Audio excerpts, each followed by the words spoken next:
Hello, public opinion aficionados, and welcome to Rasmussen Reports, the pollster who is not trying to predict the outcome of elections. That's what we're going to talk about today. We're going to talk about election prediction and how what I do, I think, is very different. And this all came about because of a pretty spectacular Twitter fight between our dear friend Nate Silver and this Allan guy with the keys. I mean, it was really spectacular over the weekend. But before we do that, let me address the sign in the room.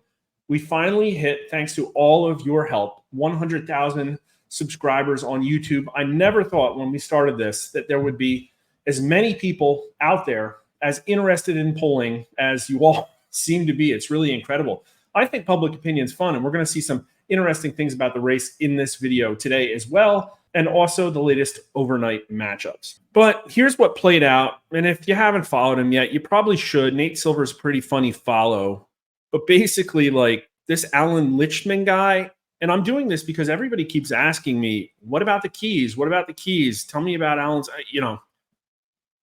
we'll talk about that. But he says, Nate Silver claims to have applied my keys to predict a Trump victory. Ooh, throwdown. He doesn't have the faintest idea how to turn the keys. He's not a historian or a political scientist. He has no academic credentials. He was wrong when he said I could not make early prediction of Obama, whatever. Nate's response, Allan, let's just say the little tricks you've played with the keys in the past will come back to haunt you. The keys will be respected. I mean, this is ridiculous. But he says they clearly predict a Trump win. Then somebody else goes on to throw mud at Nate Silver's methodology, which is a probabilistic election forecast. They're stupid because they don't tell us anything beyond what a basic poll average tells us, but with a misleading sheen of precision. We're going to talk about that too. Nate says they're awesome. They emphasize uncertainty while also forcing people to be accountable for their BS. They help people to make planning decisions. I don't know. I don't think that's actually a really good rebuttal. But here's what Nate Silver puts out. He looks at all of the polling and ostensibly adjusts it and then builds a model that says, well, because this thing is going on, maybe this candidate will have a little bit more probability here, and maybe this pollster should be listened to a little bit more because of this and that. And then he runs these scenarios and comes up with what percentage of the time each candidate wins. And I think, to me, the most fascinating thing is looking at how these shifted. These do not accurately represent, in my opinion, what was happening in the psyche of America at the time. I don't honestly think Trump really got above 60% win probability based on the polling. And I also don't see anything to explain Harris's incredible comeback over the last couple of weeks in his model. Looking at the Real Clear Politics aggregate,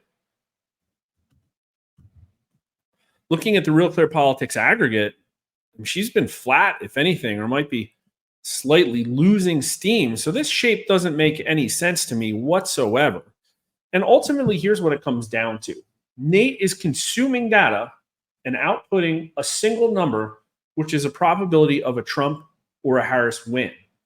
If he's wrong, if he says, well, Harris has a 60% chance of winning, and it turns out Trump wins, Nate's just going to say, oh, well, gee, sorry, guys, I just need to tweak my model. And you're never going to see why exactly, in my opinion.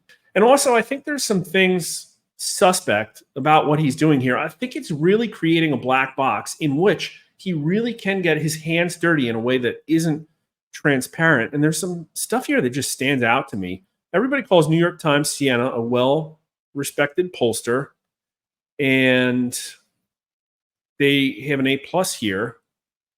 But look, Quinnipiac. Okay, this one's wild to me. So Quinnipiac shows, based on Nate's statistical model, that it has zero House effect, meaning it doesn't favor Democrats or Republicans. But if you go back to the 2020 polling, look at Quinnipiac's final call, Biden plus 11. Look at some of their past results. Biden plus 10. What else do we got here? Biden plus 10. These people were 5 to 6 points left at a national level just in the last cycle. Now, you could say, all right, well, this time out in the national popular vote, they're much closer. They have it tied, which is 2 points to the right of where the Real Clear Politics aggregate is. But here's where it gets tricky. If I look at Pennsylvania, for instance, pretty much everybody except Bloomberg and Fabrizio have Pennsylvania tied or going to Trump. But then if you look at Quinnipiac, they have Harris +5. So even though Nate's model says that there's zero House effect, rates Quinnipiac really high. I mean, everybody laughs at Quinnipiac because of some of their absolutely wild calls. This +5 in Pennsylvania is going to get weighted much higher than, like, let's just say somebody like us who's right in the middle of this. We are smack dab in the middle of the Real Clear Politics aggregate.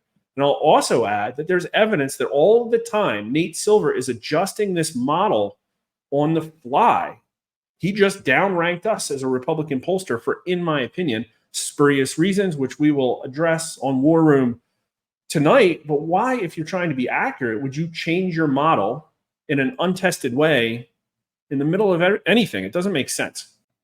So now, again, another important thing to look at is what is the outcome of Nate's model actually doing to the polling?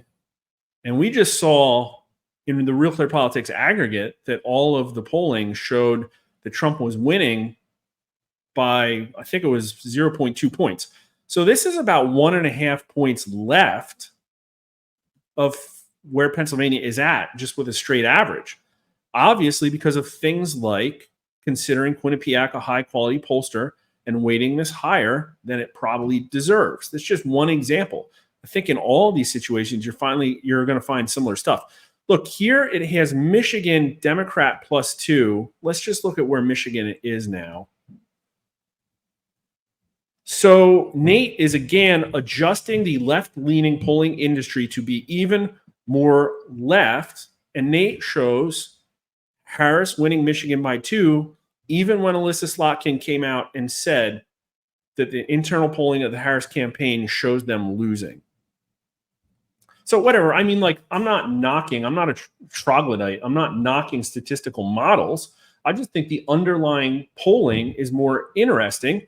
And yeah, I honestly think you could do rating and adjusting of poll data to make a more accurate model. I guess what I'm just saying is I don't think he's doing it right. But on to the keys, geez, I care so little about this that I didn't even bother to read. There's this guy here who's apparently a left-leaning professor in some college, and he's a historian, and he's been doing this a while, and he came up with 13 different things that you're supposed to be able to objectively evaluate to determine who's going to win the election. And here they are. And I don't know if this is the most this is July 25th. I don't know how many times these things flip around, but what he's been saying is that Harris wins because she has 8 of these keys and Trump only has 5. But look, he calls Trump the incumbent seeking re-election. I don't think that's correct. He says there's no third party. Maybe that is correct. I don't know, but RFK is still on lots of ballots. Strong short-term economy. I do not know. Look, strong long-term economy. So he's saying objectively that the short and long-term economies are very strong right now, even though we cut rates, even after all this inflation, even after peak per capita debt, even after an unemployment rate that is twice the official reported rate. Then he says there's no Democrat scandal. And I don't even know if I believe with that one either. But ultimately, what it comes down to is, listen, anybody can make an election prediction. And that's what this guy is doing here. Your crazy uncle at the Thanksgiving table can make an election prediction. And maybe over time, he's right. And maybe he even has a methodology. Maybe he's using the turkey wishbone or something. And at the end of the day, there's only really a few reasons to trust that guy because he's been right over time, or, he is privy to some knowledge we all aren't. And when you have Nate Silver arguing with this guy about him inappropriately applying his own prediction scheme, at the end of the day, what's going to happen is this guy makes a prediction and he's either right or wrong. There is no data. And when everybody's looking at him and saying, I don't even think that he's making these decisions correctly, I really think this thing has no value, because if somebody else can't run it, like, what's the point? You might as well just take his word for it, bro.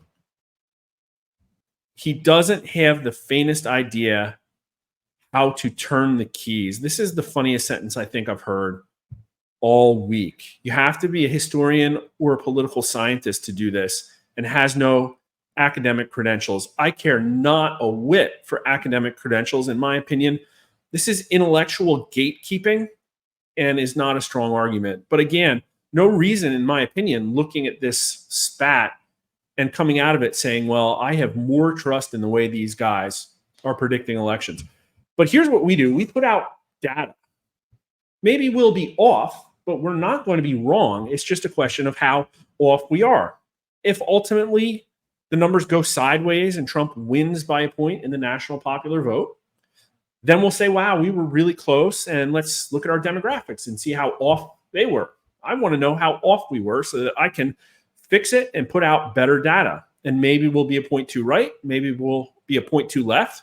It's unlikely that we'll be a significant number of points off, but we're not wrong, because you're seeing a stream of data here. I'm not messing with these numbers in an untransparent way that's going to make you doubt the veracity of what we're putting out. I mean, we're putting out a significant amount of real data. Like, look at all this data here on just the Black demographic over the last 10 years. This is tens of thousands of sample respondents that have told us who they want to vote for. And over time, inexorably, they show a march towards Trump. This cannot be faked. It doesn't require academic credentials to interpret. And I think you're smart enough to take our polling and evaluate it at face level without intellectual gatekeepers. But while we're at it, this is the most recent overnight results. Trump +3. The moving average looks like it's a hair over Trump +1. Maybe it's because we entered October. Maybe something happened, but I don't think so. It could be just a run of statistical luck. We really have to wait for the next couple of days. However, I will say that there are some negative things that seem to be stacking up for the Kamala Harris campaign. One, everybody thinks going into the debate tonight that Tim Walz is the person to watch. There's actually been reporting about how nervous he is, and J.D. Vance is a very formidable debate opponent. Two, there's a longshoreman strike that might cause major delays in the supply chains in a way that might impact the economy. And then three, just today, it looks like World War III is kicking off in the Middle East, and prices of oil are probably going to shoot through the roof in a way that reminds everybody about the high gas prices that they've been paying for pretty much the entire Biden term. A pretty bad reminder to be shoved in voters' faces just about 4 weeks from an election. So listen, if you really wanted a deep dive, intellectual look at these methodologies of election prediction, I'm sorry I didn't give it to you. I'm a pollster. I put out data. Follow me for data. There's interesting data out there. Like this one I forgot to show you. Week over week, right direction. Is the country headed in the right direction? Republicans today are at 21%. A week ago, they were at 17%. Democrats today are at 56%. A week ago, they were at 60%. I don't really think there was much in the news, to be honest with you, to explain this tightening. Really, Republicans haven't been this high in a while. My assumption here is that maybe people are starting to subconsciously bake in a Trump win. Cracks may start to appear from here on out in the numbers. Anyways, if you want to follow an independent, honest public opinion professional who puts out data that you can rely on, that is perennially accurate, and listen, we put out more about public opinion than really anybody out there, asking the major questions on issues such as election integrity, abortion, weaponization of the government, vaccine safety, on and on and on. Follow us at Twitter at Rasmussen_poll.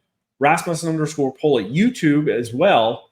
Or if Rumble's your thing, you can follow us there, but you're going to have to wait a day or two for the videos to get put up. And thanks for watching.